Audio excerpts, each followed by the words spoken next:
अच्छा सुझाव है, मैंने ये कहा। धरने प्रदर्शनों पर प्रतिबंध की बात आई है सामने, क्या मध्य प्रदेश विधानसभा में विचार है कि ऐसे प्रदर्शन रोकने की? नहीं, लोकसभा का जो प्रस्ताव आया है अभी पूरा उसका अध्ययन हुआ नहीं है, पर अगर जो पढ़ने में आया है वो अच्छा है, ऐसी मेरी मान्यता है। और जो परिसर है वो वहाँ पर वास्तव में प्रदर्शन काय का, बाहुबल का क्या अर्थ है? वहाँ पर तो बुद्धि कौशल दिखाना चाहिए। बाहुबल का तो होता ही नहीं है विधानसभा के अंदर, बुद्धि कौशल का होता है। वो फ्लोर हमें मिला है, संवाद के लिए मिला है, चर्चा के लिए मिला है, इसलिए वो चर्चा होनी चाहिए। विधानसभा सत्र सितंबर में भी हो सकता है, प्रस्तावित करेंगे महामहिम के लिए। तो क्या मध्य प्रदेश में विधानसभा क्यों नहीं करेगी, जरूर करेगी। समीक्षा तो कहीं भी हार हो, वैसे हमें बहुमत मिला है वहाँ पर, भारतीय जनता पार्टी को ग्वालियर में बहुमत मिला है, लेकिन समीक्षा तो हमेशा करनी ही चाहिए। विधानसभा की सुरक्षा को लेकर ये मुगल साम्राज्य का उदय और फैज अहमद, इनको सबको हटा दिया गया है। नया पाठ्यक्रम जो आया है परसों से, उसमें इन किताबों में ये सब चीजें गायब है। आक्रांता कभी भी हमारे आदर्श हो नहीं सकते, और इसलिए अगर हटाए गए हैं आक्रांताओं के, तो मैं उस निर्णय का स्वागत करता हूं।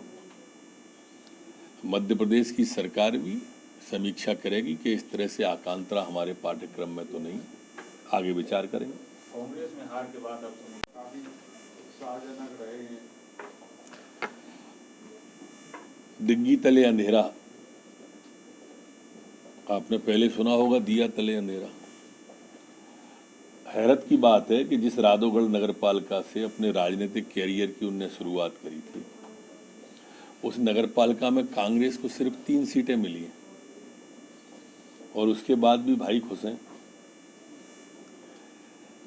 वैसे दिग्विजय सिंह जी की गलती कम लग रही है, क्योंकि उन्होंने कहा था कि टिकट कमलनाथ ने बांटे, ये राजगढ़ में भी और कमलनाथ ने बांटे हैं तो राजगढ़ में भी उनने ही बांटे होंगे, तो कमलनाथ जी के टिकट जैसे होना चाहिए वैसे निकले राजगढ़ में भी। ग्वालियर नगर निगम में लगातार मैं देख रहा हूं कि पिछले 2-3 साल से हार की समीक्षा हो रही है। कभी जीत की भी करो, 28 की हुई तो हार गए, फिर 4 विधानसभा लोकसभा की हुई तो हार गए, नगर पालिका नगर पंचायत की हुई तो हार गए।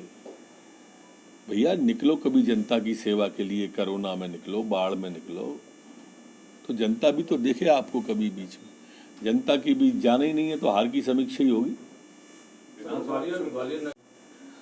उसमें 12 डेड बॉडी मिली थी, 12 की 12 उनके परिवारों को सुपुर्द कर दी गई हैं।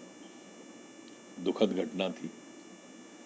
7 महाराष्ट्र के लोग थे, 4 उसमें राजस्थान के लोग थे, और 1 इंदौर के व्यक्ति थे। हमारी एनडीआरएफ की टीम भोपाल से वहाँ पर गई हुई है।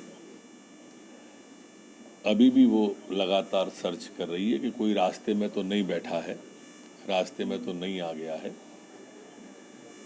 और इसलिए इस भ्रम को दूर करने के लिए, लेकिन जो सरवटे बस स्टैंड से जानकारी मिली थी वो 12 की ही मिली थी, और 12 ही हैं उसमें, इन ऑल 12। कारण कुछ पता लग पा रहा है?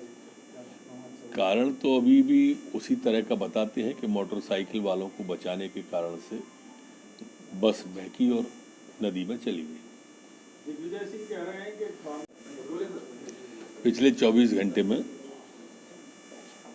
कोरोना के 159 प्रकरण नए आए हैं, जबकि ठीक होकर जाने वाले 121 लोग हैं 121। जो एक्टिव केस पिछले 24 घंटे में मध्य प्रदेश में आए वो 1245 हैं। अभी वर्तमान में जो एक्टिव केस मध्य प्रदेश में हैं वो 1245 हैं। सैंपल कलेक्शन पिछले 24 घंटे में जो हुआ है वो 5271 लोगों का सैंपल कलेक्शन हुआ है। संक्रमण दर वर्तमान में मध्य प्रदेश में 3.02 है, जबकि रिकवरी की दर हमारी 98.6 स्थिर बनी हुई है। पिछले 24 घंटे में 1 पुलिसकर्मी संक्रमित हुआ है। वर्तमान में पुलिस के 5 एक्टिव केस प्रचलन में हैं। पिछले 24 घंटे में जो वैक्सीनेशन मध्य प्रदेश में हुआ है वो 76,603 लोगों का वैक्सीनेशन हुआ है। अभी तक कुल जो मध्य प्रदेश में वैक्सीनेशन हुआ है वह 12,13,98,297 लोगों को वैक्सीनेशन हुआ है। जी।